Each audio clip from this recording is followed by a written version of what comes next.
Are you going? Yeah. Okay. So, my name is Supreme Mancuso, and Brian and I have been discussing The Emperor's New Groove, which is one film. Right? This is Emperor's New Groove. Right? Yeah. And how basically what happened is that you have two things in the canon. You have Kronk's New Groove, the direct-to-video sequel to The Emperor's New Groove. But also, they came out, like, weirdly around the same time, right? Mm-hmm.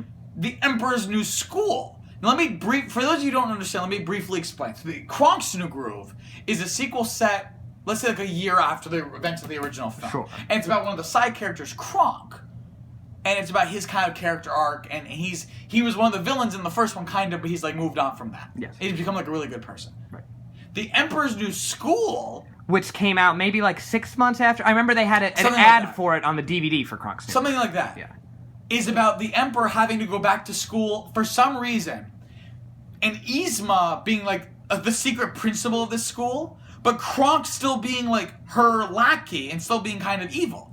So clearly they can't, like, one of them, They don't coalesce. they don't coalesce. And at first I was like, okay, well, one takes place after the other. But so much contradicts that no matter which one you put, like you try to, like, put one before the other, Yeah. there are things that just don't make sense. Like Yzma having a cat tail or not having a cat tail. So here's my theory. Right. Because we've been joking, like, oh, they're, like, alternate timeline. But here's my my theory about this. So, Okay. if you remember in The Emperor's New Groove, Yes. Kuzco is able to somehow transcend reality and be aware of the events of the film Yes. as if it's a film. And he's, like, intercutting, like, he's stopping reality, he's, like, stopping time to comment on... Clearly he received this power from some kind of, like, magical, like, higher interdimensional beings. Yes. Yes. And every time that he would stop the film or narrate or interject in any kind of way that was, like, beyond, like, the scope of the story, he created these tiny little, like, riffs in the story, right? And that's okay. Like, if I push Brian, right, he's not gonna necessarily fall over. But if I keep pushing him, sooner or later he's gonna fall over. So at a certain point, I'm not sure where. Probably because the movie starts with Kuzco being the llama, and he's really upset and it's raining. Mm-hmm. I think once we get to that point, actually in the cold story, open. Yeah. because we now have circled around, the tension of this jumping around in time is so great for the space-time continuum that there's a rift in the space-time continuum, Yes. right?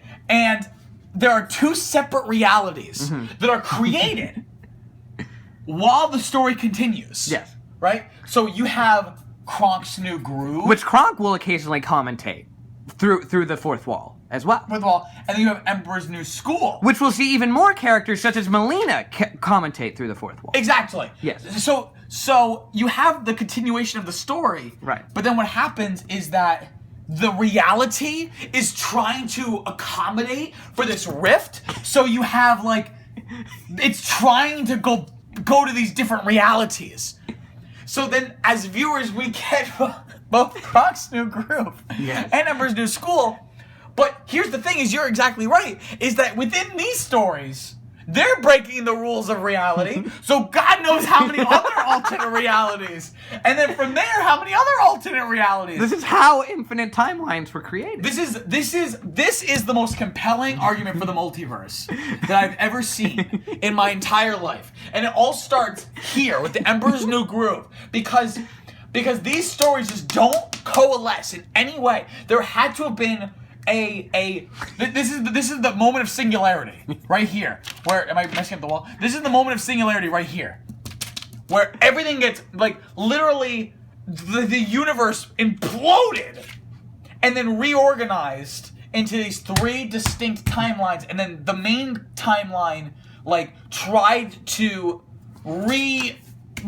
position itself with both timelines, thus giving credence to them, and so they're not just, like, springboards of the original. They have now become two distinct, like, equally weighted, and equally indestructible timelines. It's not like one is like the real one. Yeah. Like, you know, in Back to the Future. It's there's, not just like equally possible futures. They're all real. They're all happening. It's not like in Back to the Future where like there's like the actual timeline Yes. and like an alternate. They're not not alternate timelines. They're all realities. They are two distinct time, and they would have been alternates. Yes. If the main timeline hadn't tried to reconnect with both. Yes. So now they have become two distinct realities that now, you know, it's kind of like the Cloverfield paradox, and like, it's like two realities trying to like co-press. So I wouldn't be surprised if there was like more of this, like, because this is just a movie. If the Emperor's New School, there was more, like, you just start seeing like crazy shit happening. Yeah. Because it was the two realities, like, because how long can these last?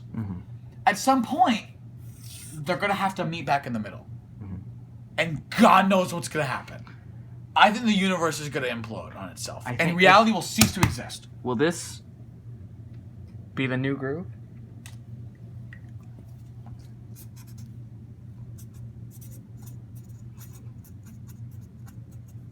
Oh, What do you think? by God. What the fuck do you think?